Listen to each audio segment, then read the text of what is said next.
Hello everyone, and welcome to today's Energy Storage News webinar with NLX. I'm Andy Colthorpe, editor at Energy Storage News, part of the Solar Media Group. Solar Media is also behind the international solar technology website, PV Tech, as well as Current and Solar Power Portal, with both sites covering the UK's energy transition. In this session, we'll be talking about the business of battery storage in the UK and Ireland, learning about the kind of technologies, strategies, and know-how required to navigate a complex but increasingly rewarding market. Rewarding because revenue expectations for good battery assets taken into market by smart operators and optimizers are so good that almost every week, major companies from home and abroad are entering it. And it's rewarding too because energy storage is a critical piece of the energy transition puzzle. The UK and Ireland are doing a pretty good job of decarbonising their energy sectors, but of course, with the phase out of fossil fuels and the growing adoption of wind, solar, and other renewables, come challenges to manage the electricity system. The whole question of system stability and the adequacy of energy resources is, of course, in all of our minds today more than ever, with the current crisis over the cost of energy threatening dire consequences at worst and protracted economic pain at best. To be helping solve one of the most major challenges faced in our lifetimes is in itself rewarding, and there's no better time than now to be involved in battery storage. It's been an exciting run watching the UK race into a global leading position for battery storage in the short time since the 2016 Enhanced Frequency Response tender, which was for just 200 megawatts of contracts. And that 200 megawatts is roughly equal to adding up maybe 2 or 3 of the average sized UK battery projects you see announced on a regular basis today in front of the meter. And Ireland quickly followed with transmission operator EirGrid's DS3 services auctions kicking that market into life too. It's been exciting and the real work is very much now underway. And of course, I said complex market earlier as well, didn't I? So as you'll see from our speakers' presentations today, complex doesn't mean you should be scared off from approaching the energy storage market, not when we can use all the tools available to us, coupled with smart strategies to find success. And today's speakers from NLX are Wayne Davies, the Program Manager for Energy Markets, focused on building NLX's flexibility capabilities across the full spectrum of energy assets. Davide Miriello, who's the Senior Energy Market Analyst, analyzing and modeling energy systems to develop and deliver trading strategies for distributed energy assets. And also joining us is NLX UK and Ireland Head of Battery Energy Storage, Barry Cullen. So in terms of the agenda, a short presentation from Wayne will be followed by a panel discussion with all 3 speakers, which I'll be moderating. And then we'll have time for questions from the audience at the end. Now, of course, your participation as the audience is very important to us. So if you can see on the right-hand side of your screen, there is a questions tab in which you can input your questions, and we'll be picking and choosing from those at the 10 to 15 minutes allotted at the end. Now, we can't guarantee we'll be able to answer all of your questions, and some of those may require more detailed discussion. So I can tell you that NLX's experts will be more than happy to follow up and answer every single one of those questions and carry on those conversations as required. And I think one other important thing to note before we get started is that today's session, as with all our webinars, will be recorded, and with you having registered your email and details, you will be sent the slides deck as well. Okay, so with all of that out of the way, without further ado, over to you, Wayne. Thanks for that, Andy. Just as we get started now, I'll tell you a little bit more about myself. So I'm Wayne Davies. I've worked at now for nearly 20 years. I'm currently our flexibility program manager here in the UK, with mine and NLX's primary objective really to assist customers in the decarbonisation and really to make a more efficient use of energy through electrification and digitalisation as well. So this is really done by creating value through the offer and the products and services that we have. But let's look a little bit more into how storage can achieve this. So looks like quite a busy slide here. So I'll try and cover this one quite well. So as you can see from the data on the screen at the moment, the energy world is reshaping with climate change, increased demand and distribution and digital distribution at that causing major issues here. We're seeing huge growth, 60% in electrical demand, 55% in the digital disruption there. It's huge. So we then have the how-tos at the bottom, and they have a huge impact from large carbon footprints, reducing energy costs, optimizing our energy, and then really looking at the long-term financial stability in energy. And I think we can all agree really that none of these are going to be easy. But then if we almost forget about what's on the screen there and just look at additional outside issues, as part of a changing world. If I was sat here 12 months ago, I would have easily brought up two major events that would have affected us here in the UK. First, the B word. A lot of people have almost forgotten Brexit, but we're still seeing a huge impact here. And then, of course, followed by COVID quite quickly as well, and the huge effect for businesses and the whole energy landscape and what's that had. So as far as energy goes, that was 12 months ago. There are other pressing issues, but at the forefront of those, really, I think we can all say that the geopolitical ones that we're seeing from the fallout in the war in Ukraine, and how this has affected energy and energy pricing. I remember a couple of years ago looking at forward pricing for 2022, 2023, and seeing from consultants that the day ahead forecast was due to go above £100 a megawatt hour, maybe less than 1% of the year. If we just take the last 9 months, we've not been below £100 for 1% of the year. So it's a huge change to us all. But sorry, I'm digressing a little bit there. So let's go back to looking at sort of batteries and the flexibility schemes that are available out there. So first of all, I'm going to start with a fairly sort of simple sort of 4-point diagram up there showing the complex and constantly changing landscape we have. And what we're going to do is try and dig into these a little bit more and look at these flexibility markets and how they can be accessed, monitored, and making the right decisions to ensure that your asset is not just in these markets, but it's getting you the returns that you were expecting. And I think that a key message that I hope you get over the next sort of 15 minutes or so from my presentation would be that you're in the right market at the right time. That's key. So let's talk about these markets themselves there. So at the top there, you can see energy markets, buying and selling energy, be that on the day ahead market, intraday, looking at potentially some non-physical trading as well. Then on the left-hand side of that, we see the capacity market, a payment to support long-term security of the grid and to reduce the chance of blackouts that we may have here in GB. That moves to the bottom there, and we see ancillary services, be that frequency products in, say, a sub 1 second, sub 1 second time frame through to maybe reserve markets that maybe 20 minutes is fine to actually act in those particular markets.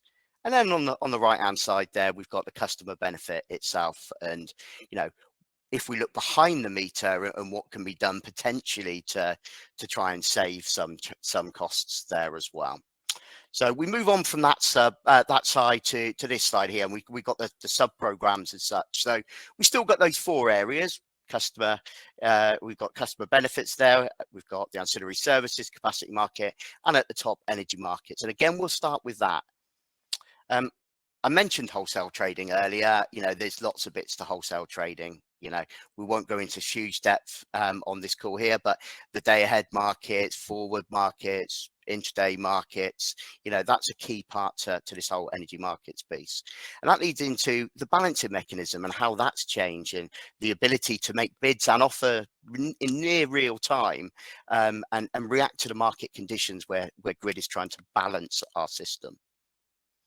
The customer benefits, as I mentioned, this is basically just purchasing electricity at off-peak times and feeding to your site if possible at peak times and using that there to save the distribution costs, the triad costs, and other costs that may be there behind the meter as well.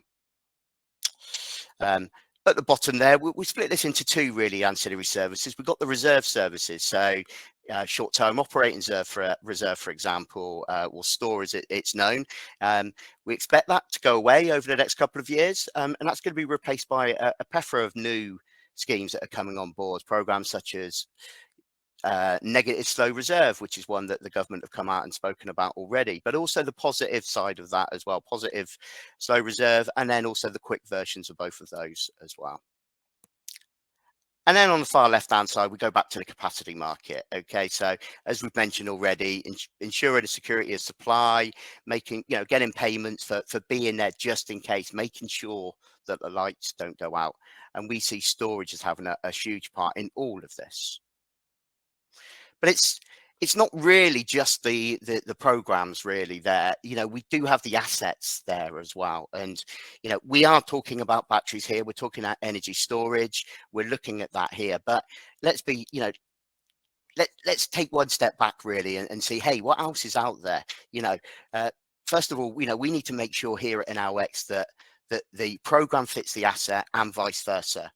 An old gas engine is never going to go into a frequency market or the newer frequency markets. And store, to be fair, is no good for a 30-minute battery. So assets are key, but matching them correctly is also key to us. Be that straight curtailment through CHPs, PVs, wind turbines, EV charging, other assets. But, really what we're going to talk about today is looking at how we optimize energy with batteries. So we move on to this slide here. So, this really is then looking at the layered aspect, and making sure that we can potentially use certain schemes on certain days. So, we're going to try and understand really the flexibility side of this and talk about the one thing that underpins all of this, which is the programs themselves. So, on the left-hand side there, we're showing the capacity market. Capacity market is key. We know that. However, for a battery, there's not much it's going to be doing on a day-to-day basis. It's quite rare. If you're starting to see the capacity market called on a daily basis, we've got larger issues to worry about here in the UK. Okay, but then we have frequency. Frequency is key. Frequency, changing schemes. I'm going to talk a little bit more about that in just a moment. And that leads on really to wholesale markets and the balancing mechanism. So an average battery could well be in all of those in a single day. And I mentioned flexibility just a moment ago, and I want to sort of come back to this in a little bit more, and the evolution of the flexibility markets that we have. And I'm just showing you an example really of how frequencies changed just in the last 12 months. And this is based on some of those dates and schemes will look familiar to a few people. This is based on National Grid's own roadmap that they did earlier this year. So dynamic containment, we know that went live. Great, that's brilliant. It's taking over and doing a job that has been needed here in the UK for quite a while. There are going to be further changes to that. As well as that, we've had dynamic regulation and dynamic moderation as well. Both of these two schemes are new to the UK, and looking into these, they've recently gone live, and we've seen a lot of variation in pricing in both of those schemes. But it's not finished. We expect this to carry on for the next 12 to 18 months, really, where maybe these schemes are updated slightly and some minor changes made, and we can see maybe we can get different assets into these particular ones. That's the new schemes that I've just talking about there, but it also, they're trying to phase out some of the legacy procurement that they've had as well. So the start of the phase out of dynamic FFR, potential phase out in 2023 of static FFR, the end of the EFR contracts, which Andy mentioned right at the beginning there. They're all sort of coming to an end as well at the moment. But just to show you all how this is a changing market, 2 weeks ago, that piece there would have been fine. That's what National Grid said. However, since then, they've already said, oh, both static and dynamic FFR. Maybe we need to continue those. Static FFR may be a lot longer than dynamic FFR. You know, will dynamic regulation, dynamic moderation take over from dynamic FFR? There are still a lot of unanswered questions, and it's key to ensure that your optimizer understands all of these. And the very last one I put in there really is the balancing programs themselves. And the reason I've put that in there is if we take frequency and the response markets, at the moment it's only whole megawatts that can go into there. So we do know that National Grid are looking at putting smaller and sub 1 megawatt assets into this as well. And that's going to be key to everything. So that's enough about the programs itself and how the assets and all of that. I want to move on to sort of trading strategies. And hey, we've got a battery. We want to get these into the markets. What do we need to be looking at? And this is where an ALHEX can help you. And, you know, we'll talk about this in a little bit more detail. So we've got market analysis, program selection, testing bidding strategies, and selection of the set of strategies you want to see. So all of these are key parts of what we're trying to achieve. And having a good strategic relationship with the client is key. Looking at market data, where we're getting our market data from. Understanding how both our own assets are behaving, but also our competitors' assets as well, and understanding that.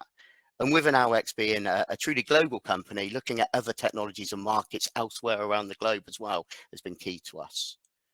Understanding the program selection. Should we be in this program? Should we not be in that program? How do we pick that? And also explain to the client how we do that. But it's great having the knowledge of the programs and all of that analysis, but of course we need to test and continually test our bidding strategies. So we come up with a number of different strategies to follow, and our team here run through those. And that leads on to the fourth one really there, which is what do we actually do? Fine, we like that one there. Is it a low risk? Is it a medium risk? Is it high risk? What does the client actually want to achieve? And following those rules is very, very key. So really now it's going to sort of take us on to the next part of this here, and this is just a real quick sort of snapshot of the market trends that we've seen in the last 12 months really. So, you know, I'm not going to go into this in great detail. It's quite busy, and if anyone wants to find out a lot more about this, feel free to contact us and we can go through this. But, you know, on the top left hand corner really, we're seeing all wholesale markets, you know, some money in those. Why money's in those? Maybe because of day ahead pricing. And then also in, say, the DR and D, the DR low and the DR high markets in the latter part since they've gone live, where's the pricing been? And in the bottom right hand corner there, we're seeing, hey, prices were high, starting to see those drop now though. And this follows on really from that screen there is, hey, you know, this is how we looked at the data. This is what the data's doing, but this is now really showing us the bidding strategy itself. And, you know, this is taking bidding strategies that we've seen over the past sort of year or so here. So, you know, we can see these are showing us November 21, March 22, May 22, and September 22. However, that's 4 separate months and a single day in each of those. But let's be brutally honest, those 4 could happen on 4 separate days, depending on what the market conditions are like. So the key thing for me really is making sure that your asset is in the right market at the right time. And as far as the short presentation there, that sort of concludes with what I had initially to say there. And really, Andy, I'd like to pass it back across to you and open it up.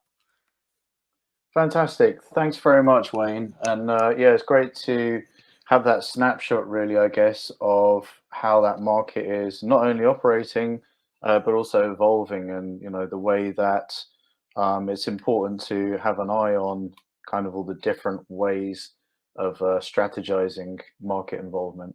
Excellent. Great. So we do have some really good questions from the audience so far already. So that's pretty exciting to see.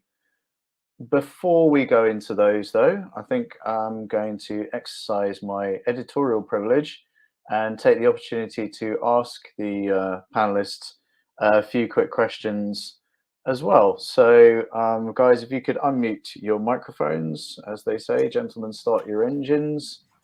And so I'll give you a nice, easy one, really, I suppose, to start off with. Why not? So we're looking at, you know, we've been explaining what I guess A lot of people are familiar with Enel, the parent company. I guess people are also growing familiar with Enel X, which is kind of the digitization, smart energy, and distributed, as I understand it, kind of arm of the Enel group. But what really are Enel X's experiences in the UK and or the Ireland energy markets to date? And how is the company kind of transferring or applying that know-how towards battery storage? Wayne, I guess you want to Yeah, start off with yeah, that since you're I'll fresh off take the. that Yeah. one, Andy, Mhm. and yeah, thanks for that. But in fact, as part of this deck, I've actually put a few sort of backup slides in here as well, explain a little bit more about X globally, but also I just want to take to this one here. So GB flexibility and energy storage experience. So this really shows where we currently are in GB. We have over 250 megawatt of assets. That be from site curtailment, gas peakers. We've had some behind the meter and front of meter batteries in the capacity market, as well as frequency balancing mechanism, as well as reserves schemes such as store, as well as doing also some site arbitrage as well. So as far as assets and megawatts in the UK, yes, we've covered a lot there. But also we've also had a battery here at Enel as well. There's a 25 megawatt battery up in Tynemouth, which we purchased back in 2018. This was actually sold off to Gresham House last year, I believe. The question there is, we diversed it. Why did we diverse? So I suppose the answer there really is we maximized our commercial return and the value of the project itself. But the key thing for me is the learnings we've gained and wanted really, by being early adopters in the GB market for batteries. We've gained that market experience with the development, deployment, operation, and the grid connectivity of that battery. So as far as the GB side of things, I think that covers it. I'm going to put Barry on the spot now to put his Irish hat on and to try and answer that from an Irish point of view. Yeah, thanks, Wayne. Good to see everybody here today. Yeah, so look, just to follow on from that, I guess the higher level view of it is that X globally is one of the primary players in the flexibility markets, and that, as you alluded to there, X's basic reason to exist is to explore business models and value in behind the meter settings, distributed generation settings. In Ireland, we've basically been in the flexibility market since the flexibility market has existed. We currently operate over 210 megawatts of flexible capacity on the grid. That's contained of 80 or so commercial and industrial customers. I like to kind of package it up and say we really have a cross section of Irish and UK industrial life in that. We have everything from the biggest operators on the grid in Ireland. That would be very much the data centre. Come on, we've very strong presence there. And we can speak about that a bit later on as well. All facets of industrial life, all the way down to commercial space, so supermarkets, office space, that kind of thing. And what we do is we enable those customers to access the flexibility markets, to derive revenue streams from them, and to provide value back to the grid in terms of actually responding to flexibility market requirements as and when they crop up. And of course, this has become something that is gaining prominence, particularly this year, but over the last number of years, we've seen this growing. So I have a little note to self here beside me as well. I always take the chance to mention that from this territory, so from the UK and Ireland, we take great pride in the fact that we are operating the global NOC, Network Operating Centre, so 7 gigawatts of flexible operation taking place from our Dublin office. So that is a 24/7, 365 operation that is responding to grid events globally. So you could go in there any day of the week. You could see somebody responding to something in Tokyo, something happening over in Australia, in mainland Europe, over in North America. It's a busy place to be. And that is 7 gigawatts of the highest value and highest risk assets, you might say, that are on the electric grid globally. So that's something we take huge pride in, and it very much speaks to the depth of experience and wisdom that we've built up over the years operating in the flex market. So long answer to a short question, Andy. That's terrific. No, detail is always good, Barry. Now, I don't know if you've noticed your end, but I think we've lost your video, but we can hear you loud and clear. So hopefully people can sort of persist and bear with us. So I'll give you a chance to maybe refresh your video after this next question. But I do want to say, so we heard a little bit of a top-down perspective on both Great Britain and Ireland markets, Barry, but what are some of the key similarities and differences, I guess? Because I think there are, as you say, there are a lot of similarities, but I'm sure there are differences that perhaps our audience won't be quite as aware of between GB and Ireland in terms of flexibility and therefore battery storage. Yeah, sure. And yeah, I'm sure the audience are delighted that they've been spared the sight of my face for a few minutes. So I'll refresh this immediately after this. Yeah, look, I mean, it's not rocket science, I guess. I mean, the two markets are structurally very similar, essentially tied together. They obviously have an import and export connection between them. They structurally similar in terms of the market setup. So in terms of wholesale balancing, and then the flex offerings are again genetically similar is the way I would describe them. There's differences in the details.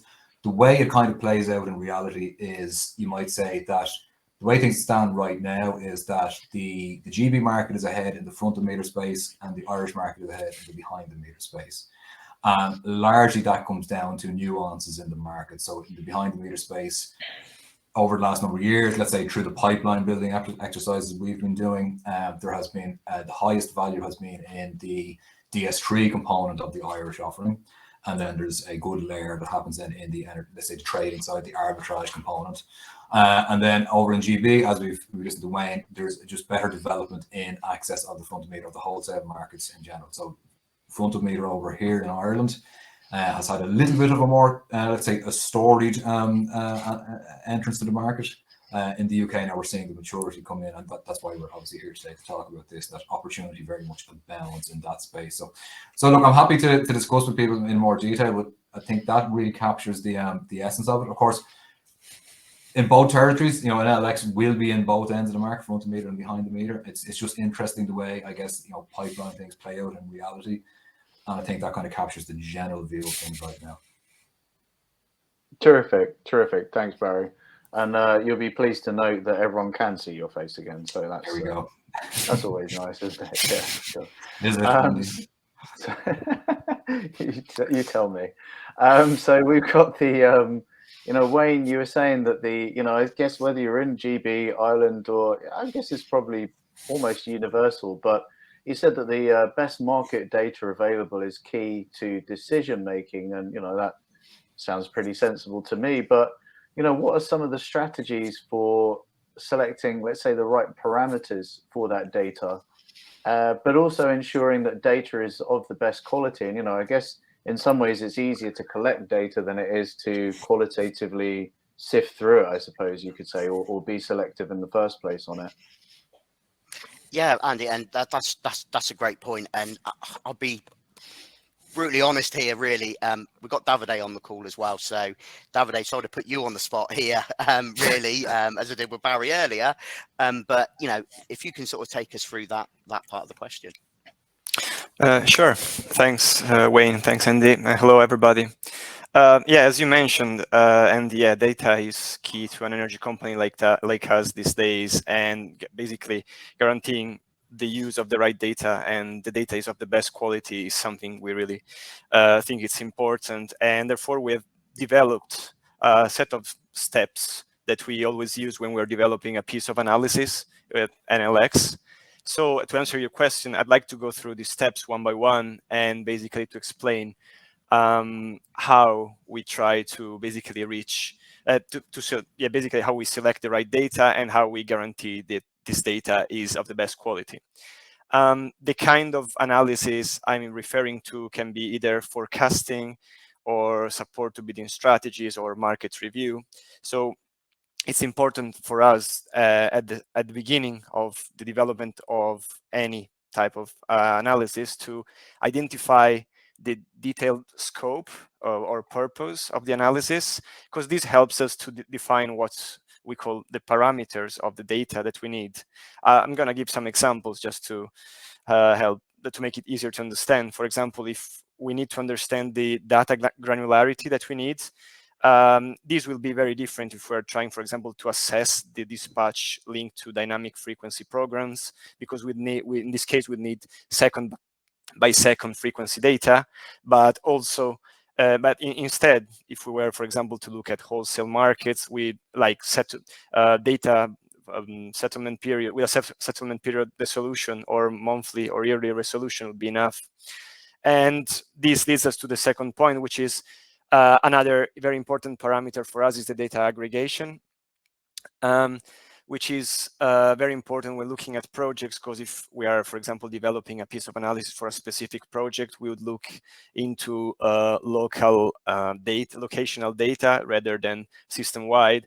And for example, we would be interested in local charges, while if we were to set up some, for example, market analysis that is more system-wide, we look at national data. The other two parameters that are some of the key ones, not the only ones, but they're very important to us, are, for example, the time period to be analyzed. And these, again, depends a lot on the type of analysis you are running. Because if you are looking, for example, at long-term forecasting, you look into data from previous years. While if you look into bidding strategies, you start analyzing from, for example, November 2021, if you're looking at front of the meter batteries, because it's when the market when dynamic containment got to be pay as clear. And to conclude, the frequency of download is another very key parameter, because if you are, for example, actively trading, you need to download a couple of times per day. So you need an API that allows you to do that. And while if you're doing some market review, for example, this can be done on a weekly or monthly basis. This basically is a summary of what we look into in step 1. That leads to step 2, which basically is the step where we understand what data is available to us based on the parameters that we basically decided in step 1. We look in step 2 at understanding what is public data, what is in our subscriptions, what we have developed internally as internal tools for forecasting or analysis. And so what we try to do is to look into this variety of sources and try to understand what is available to us. And I have to say that having a good understanding of APIs across the market and websites, for example, some complicated websites, it really speeds up this process. To conclude, the last step that is key to guarantee the quality of the data is basically when you choose the final API or combination of APIs or platforms to use for your data as your data source. The important step that you need to do at this point is to cross-check data across all the sources that are available to you. And I think it's quite important for us to have a lot of subscriptions, to have a lot of access to different sources, to be able to compare data and to guarantee the best quality. And then as a final step that is common to everybody, we need to check for outliers, missing data, and any other issues with the data you're downloading. To conclude, and not to make it too long, I just want to say that we have used this approach, for example, to develop our internal weekly report, where we review a lot of different markets, the ones that Wayne mentioned before, in which are active, and also the ones we're getting into. And this, a weekly report that is for clients and is based on the principle mentioned above. And I think this covers the questions. Absolutely. Thank you, Davide. And yeah, I mean, I guess there's a sea of terabytes of data that's potentially available. So I guess it's about knowing where to go for it and being able to use that smartly. And I think to one thing you mentioned in terms of those parameters, we did have a couple of what I think are probably quite good questions from the audience on locational value of storage. So maybe that's something we can delve into a bit further on, because I think it is really interesting and obviously quite key to the entire market. But I mean, I think on another related note, I find it really interesting that there's this whole process of testing out different bidding strategies and almost kind of like a like SimCity kind of if you will, simulation, I guess. But I mean, what are some of the things that NLX has been able to learn to date from testing out different bidding strategies, and kind of in what sort of ways do you anticipate being able to apply that? I guess, Davide, if you want to continue on the role that you've started off on, I guess, with that question. Yeah, I can take the question. Probably, the person that knows more about it on the testing side of the bidding strategies, because I've worked on it significantly. And what I want to say is, yes, it's been very important over the past months to test our bidding strategies, in particular for front of the meter batteries. And and there have been many takeaways for us, and I'd like to focus on two in particular, because the importance that we've seen in the market for like when developing bidding strategies and comparing our own strategies to other market players is that all bidding strategies that have been the most advanced one, the best performing ones, have always been very dynamic bidding strategies, and they've been enabled to adjust to different things. So I'd like to split the learnings we got from our simulations, or we can call it, or our modeling of past months in two main learnings. So one is like how strategies adjusted to market conditions, and two, on how strategy adjusted to structural market changes. So if we go back to slide 9 for a second, the one before, I'd like to point out something in this slide, because it's quite, because I feel like it's quite powerful to explain my first point, which is how the batteries adjusted to market conditions. We see in the top left bar chart that batteries increase their wholesale revenues in the months where the spreads were the highest. If we look at the top right chart, where we see the spreads in the wholesale markets. And we see that batteries not only adapted to, for example, switching from frequency markets to wholesale markets when the spreads were higher, but also jumped into DRH and DR low when these markets started to be available in April last year.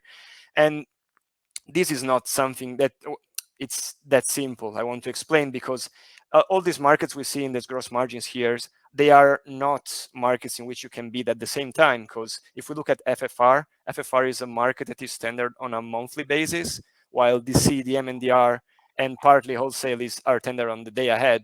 But then wholesale can be traded also intraday, and the balancing mechanism can be used as well intraday. So what we're saying here is that the optimization and the ability to adjust to market condition needs to be done on 3 different levels. So on a month ahead basis, on a day ahead basis, and intraday. Also because if you go into DR, it's very important to be able to adjust your state of energy, or also called SOE. So it really needs to be well thought when you readjust your strategy to different market conditions. So this has been something that has been very important for us to understand, and I feel like it's one of the key learnings. The second learning I wanted to talk about is the big changes we've seen, the structural changes we've seen in the market. Because yes, since last November, DC has become pay as clear, and also DM and DR have been introduced, but these are not the only things that happen for optimizers, because we've seen, for example, National Grid started publishing forecast for the procured volumes for the next day, and actually for the next couple of days, for DC, DM, and DR. And this has changed bidding strategies, because has given more information to market players. And then again, around April, May this year, we've seen also the calculation of clearing prices for DC being changed by National Grid. These are all things that affect the market and need to be taken into account. So this second learning is also very important, because we expect more changes to come, as Wayne mentioned before in his slide, showing all the timelines. There will be changes in DM and DR, because the caps will be lifted, so it won't be anymore.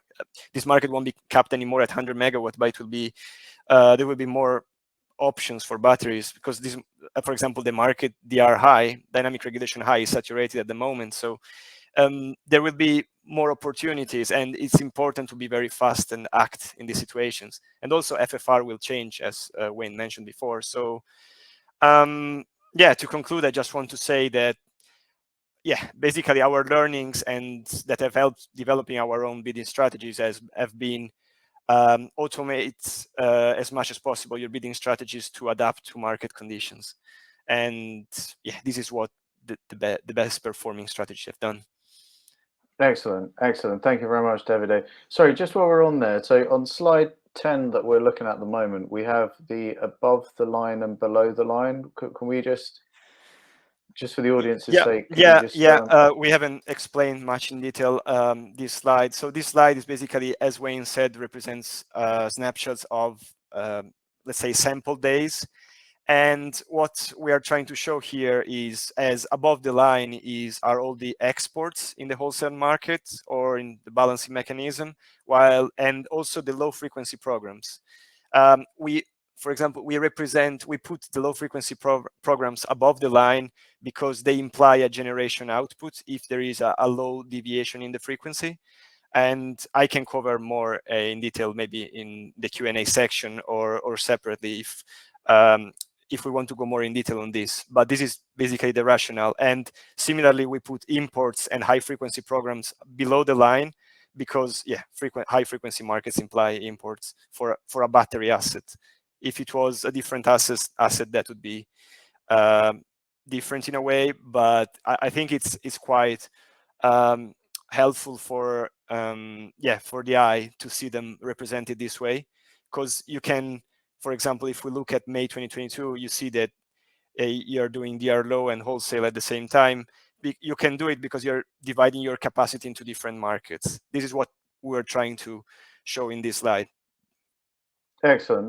That's very illuminating. Thanks very much. And there was an audience question on kind of more specifically on sort of maybe the numerical sort of pound or euro value, pound I suppose, values of those. But I think that's maybe one for a more detailed offline discussion, or perhaps something if we get around to it, we can tackle that a little bit in the audience questions. But Sure, yeah, sure. So while we're picking your brains there, Davide, we heard from Wayne that sorry to put you on the spot, but I guess that's what you're here for. We have the frequency response grid services cited as the biggest revenue earner for battery assets in the GB market today, with dynamic containment, or DC, the leader among those, and in itself quite a new service. But what are some of the things that need to be considered when participating in DC and other ancillary services versus day-ahead market or other applications for batteries? So, I mean, I guess one of the things that we hear a lot about, not just from the UK, but other markets, is kind of the opportunity cost, or if you will, a risk-reward trade-off between optimizing the revenues you can earn and optimizing battery health and asset lifetime. So, yeah, what are some of the things that play into those, frequency regulation strategies and versus other applications as well? Yeah, thanks, Andy. Yeah, this is a hot topic at the moment, and I'll try to keep it short. However, it's a big topic. Yeah, as you mentioned, yes, deciding whether being in frequency markets or wholesale is not purely a financial decision, and the reason for that is that the battery health can be affected by, for example, cycling too much, or there's not a too much. It's always a trade-off, as you mentioned, cycling more than, for example, doing something else, because some of the frequency programs as DC imply a lower number of cycles compared to, for example, being in wholesale markets. To give an answer to this, I want to give a quick overview on degradation, and then I'll get to basically how this trade-off works. Because just to give a quick introduction, battery cells degrade over time. So throughout the lifetime of a project, you need to replace batteries at some point. And what happens is that already at the investment stage, you need to start thinking on what should be your battery replacement strategy. How often do you want to replace them? What should be your strategy? And also if you want to oversize your system in order to take that into account, because we know that batteries will degrade over time, and we've got estimates based on the throughput of the battery. And therefore, it's something that starts early on in a project, like this understanding of the degradation of the batteries. And then when we move to the operational side, that's the one we were discussing, you asked about, Andy, it's, let's say, optimizing the, the operation of the battery becomes very important, because if you, for example, degrade the battery faster compared to what you expected at the beginning of the project, you'll have to basically incur in higher capex earlier on, and this would lead into higher costs. So it's a trade-off, but it's not only a trade-off on the day-to-day optimization or yearly optimization, it's throughout the whole project.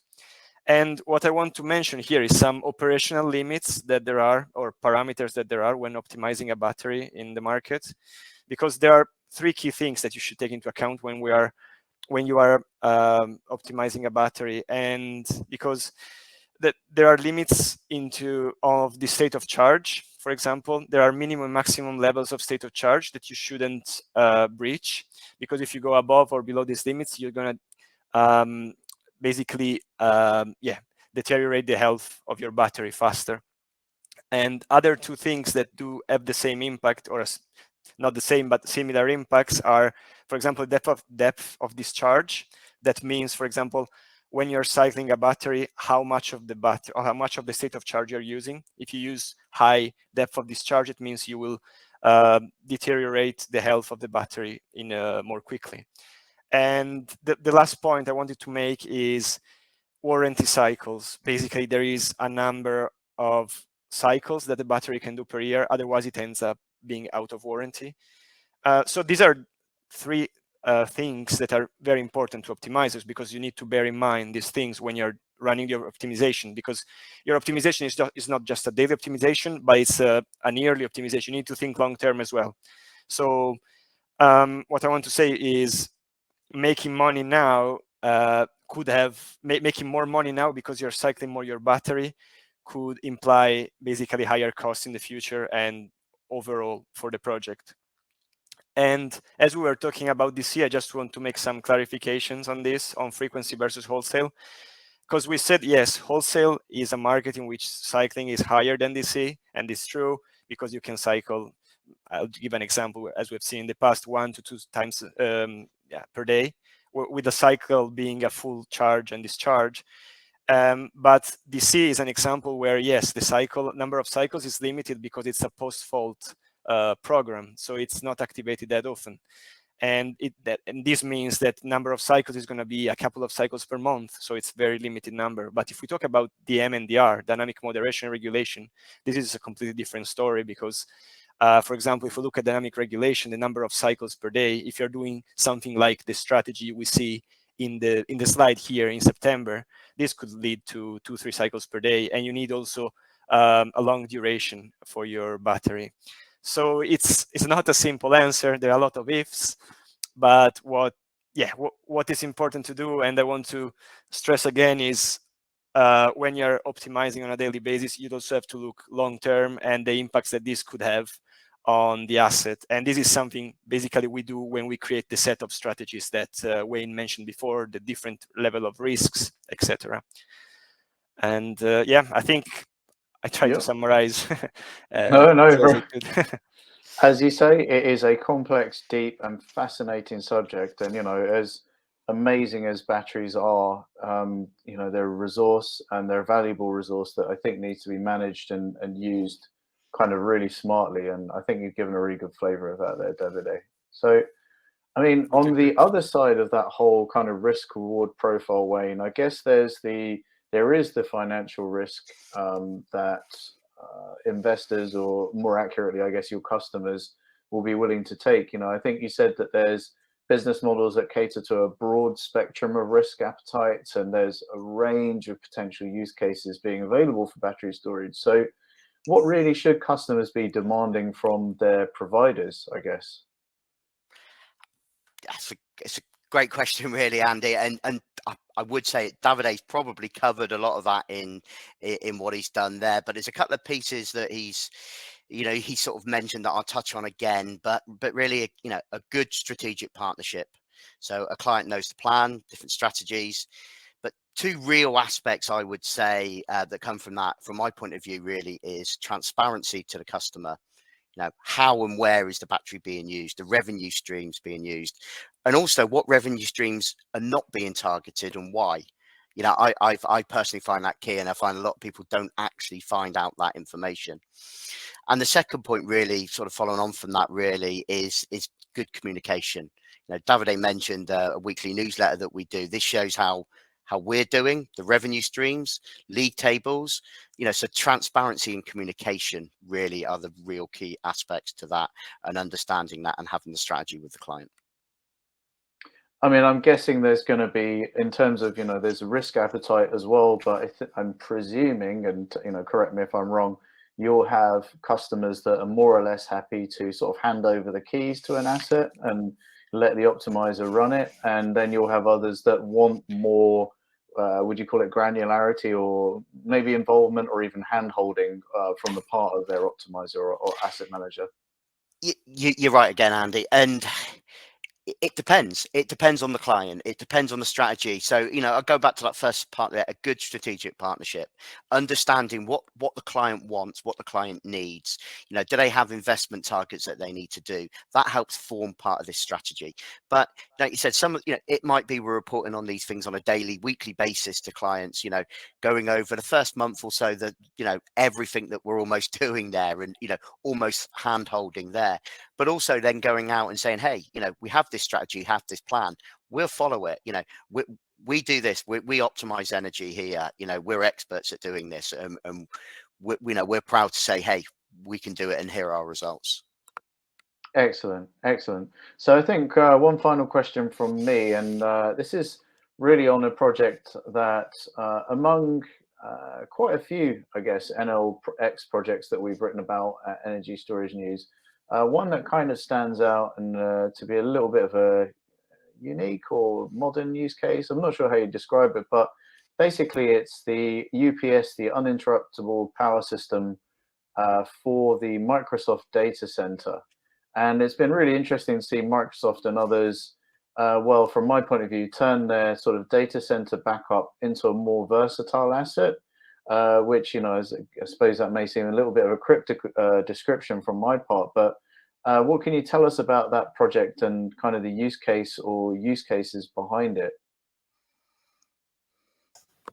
I'll come in on that one, Andy. That was directed at me. So yeah, look, the Microsoft one is great. I love talking about it because we're hugely proud of it as essentially an innovation-led project that started a number of years ago. It really just encapsulates a huge amount of what an LX is and what we're doing. As Wayne has expertly touched on there, number one in our world is always going to be customer centricity. So not that we're here to do a particularly hard sell from an LX's point of view, but the customer exists at the heart of everything. Microsoft have been with us for 10 years now this year, and we've enrolled them in flexibility markets in Ireland for their data centers. And a number of years ago, the conversation started as a tripartite discussion between ourselves, Microsoft as the end customer, and then Eaton as the UPS supplier, for the concept of using existing assets, so using existing resilience assets inside their data centers to provide grid stability performance. And we developed with the partners, with Eaton, particularly obviously on the technology side, the capability of these UPSs to enroll in the DS3 market. So this becomes, in one fell swoop, let's say in an Irish context, this becomes essentially an enormous aggregated battery asset. So between Microsoft and other data center pipeline we're looking at about 150 megawatts of this UPS technology coming online over the next 3 to 5 years, which is great. But it also speaks, there's a couple of interesting facets to it. Obviously, the agglomeration of parties involved mean that technology will become the standard deployment technology for data centers globally. So you have 3 major bloodstreams there that act together. So you've obviously got Microsoft data centers all around the world. You've an LX with our global footprint, which very much underpinned Microsoft's need and want to work with us. And obviously Eaton as well, who are bringing the technology to bear in the market. So very exciting. It's very interesting as well because it's a behind the meter discussion, but it captures an awful lot of what is valuable about front of the meter assets as well in our world, which is, we talk a lot about front of the meter, and Davide has expertly laid out the ingenuity that's involved in working in it. What doesn't get necessarily mentioned an awful lot is the things that are other things that are of value in the relationship, which is everything behind the scenes. So the reason why someone like Microsoft and others will work with now, is for all of the ingenuity deployed at the front end, but is also because of historical focus on our technology and management layer. So our platform has been obviously expertly developed over years so that we're capable of ingesting new customers, operating them efficiently and expertly, so that we use decisions that we make for the use of those assets are carried out expertly by a team of dedicated professionals. As I said, you've got 7 gigawatts going live there from the office in Dublin. That's critical. And also, to go back to Wayne's point, our treatment of customers. We operate a high-touch customer environment, so you won't have an experience with us that's a surprise. You know, a surprise is worse than bad news. And I often go back to the idea of, I remember somebody, when I was doing up my house, somebody told me, you don't hire a painter for what he paints, you hire him for what he doesn't paint. And that's the support that we give to our customers as well. If you imagine the UPS example there, this is not a hands-off technology. This technology has an ongoing management in it. So there's an ongoing requirement for we work with the customer to say, well, you know, what are they expecting to happen over the next day, 2 days, week, and we make decisions on the asset in that basis. And then even from market setup, where we select set points for participation, that they're decisions that are made based on wisdom that's built up over years of what we expect those decisions to have an impact on how often the asset is going to be called upon and how much it's going to experience in its life in the energy market. For a UPS system, there's a particular type of experience it's going to have. I mean, it's not a deep cycle battery system, but it will participate in the DS3 market, so it will be called upon for sub 10-second dispatches relatively frequently. So that all factors into decision making, which feeds through into the ultimate value of the asset overall. So yeah, as you can tell, I'm happy to talk about that project ad nauseum. I think it's nice. It encapsulates an awful lot of our view of the future of the storage market as well.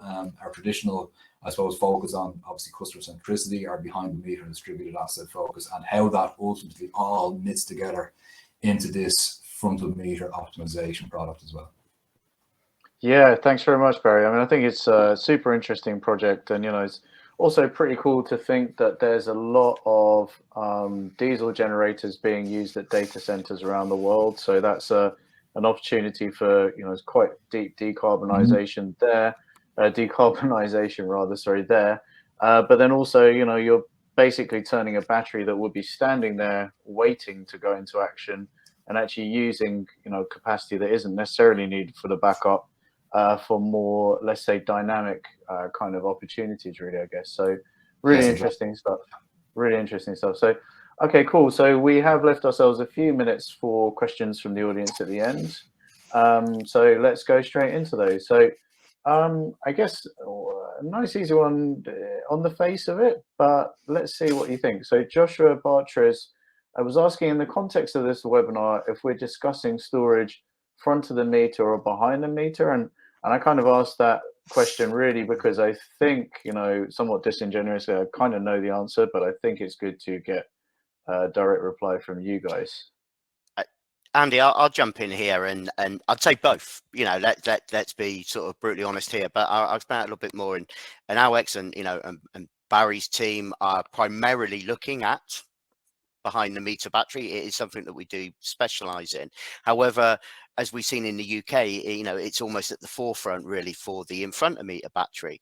A lot of the programs that we've seen here today are really for in front of meter batteries. So, you know, where you've got the wholesale trading and the balancing mechanism. If you've got a behind the meter battery, it makes those two in particular a lot more difficult to actually obtain and be able to do.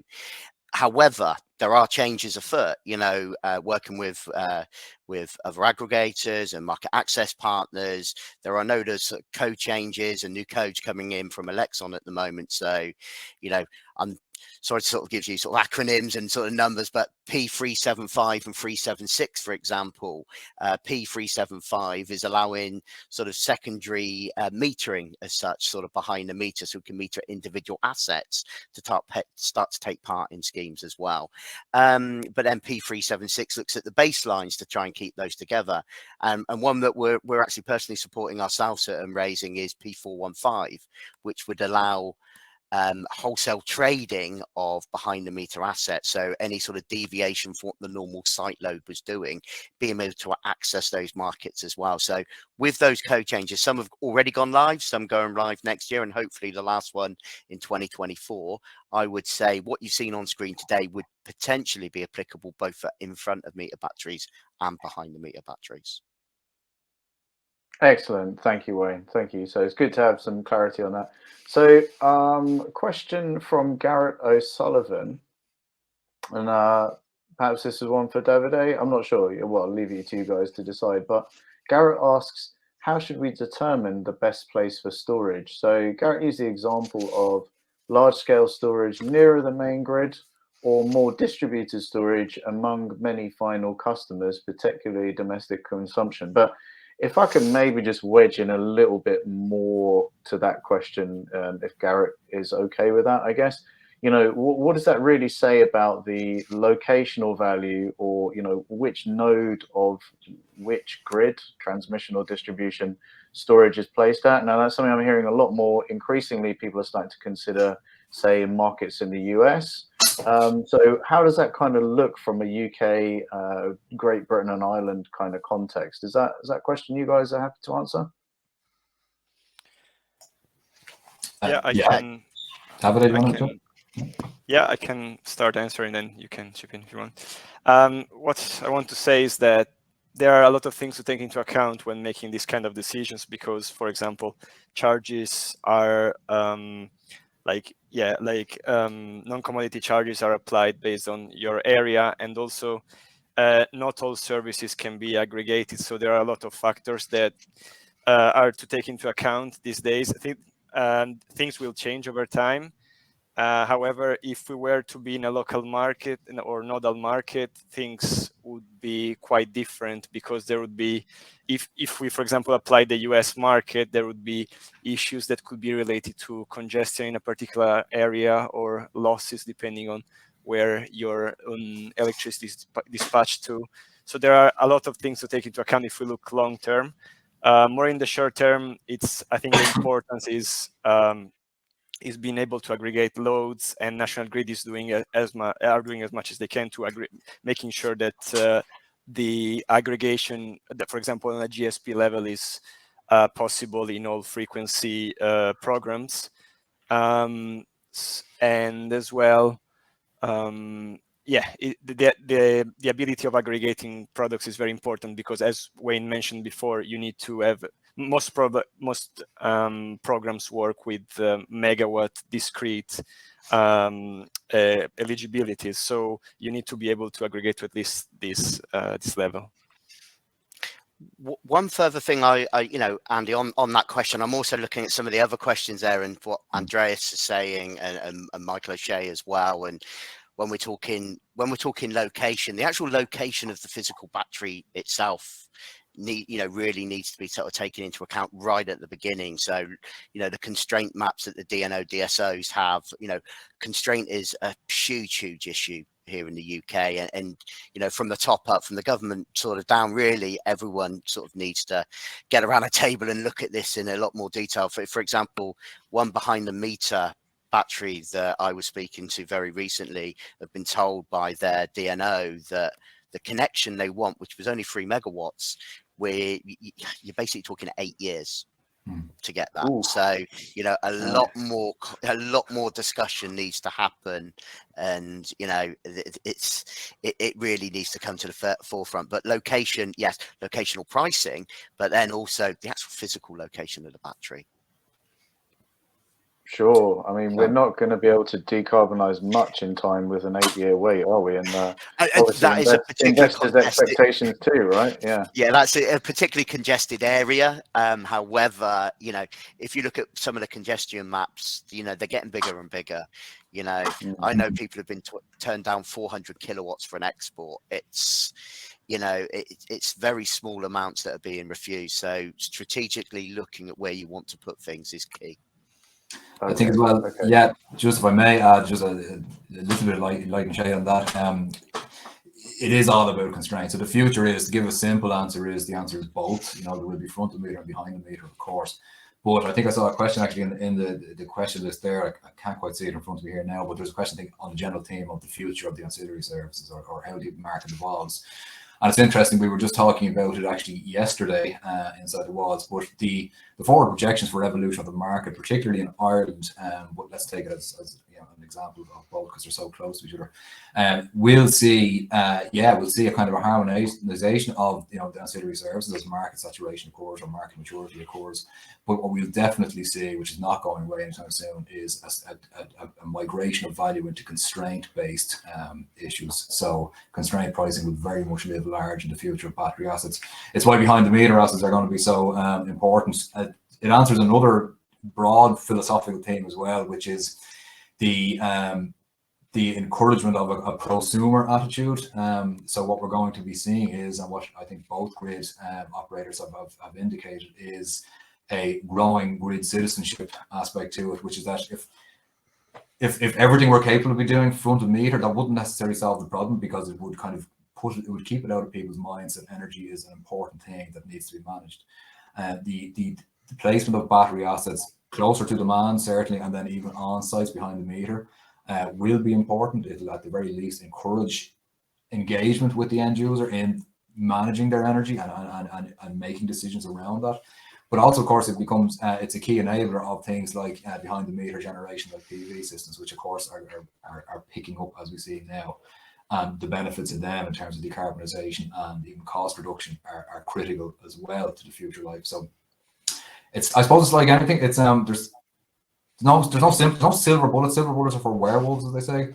But yeah, it's there's going to be an awful lot of decisions and ingenuity built into the future market, and as the guys have said, constraint is going to live large in our world. Excellent, Barry.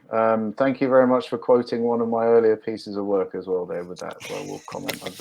I believe it was me that coined that. You know what? So I would love to do more of these questions, but I think we are kind of running low on time. But you did refer to the question.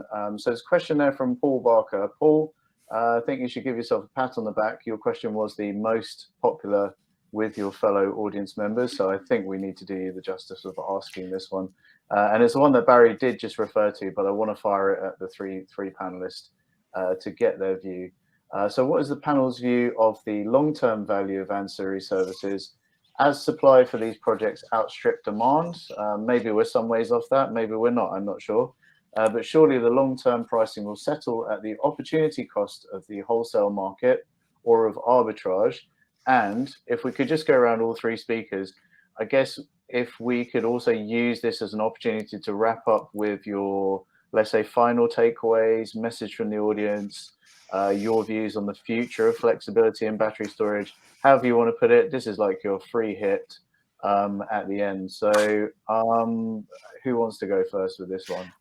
I'll jump in there, Andy. That's fine. And the one thing I'd like to say is, thanks for everybody who's put the questions. But I skipped across a few of those questions quite briefly and answered them in a way. Just want to say we will give a full response to all of these questions. But going back to sort of Paul's sort of question, really, and the piece I'd sort of take out there is the supply for these projects outstrips demand. We're seeing saturation in certain markets already. I think the key thing is the future and how we're looking long term. Currently, our grid runs at a high demand of maybe 45 gigawatts. National Grid themselves are forecasting this will go above 70 over the next sort of 15 or so years. We're seeing potentially up to 14 gigawatt increase just due to EV charging. So yes, more batteries are coming on board. We are saturating certain programs, but the need for these programs is only going to grow in the future as well. So that's one part of that I just wanted to cover. And as far as a takeaway message from me is, I think the key thing from us is, you need to be in the right place at the right time to take advantage of these markets. Yeah, I can add a bit on this just by saying, yes, we're starting to see saturation in some of these, for example, frequency markets, ancillary services, because we are seeing saturation in DC and DRH, for example.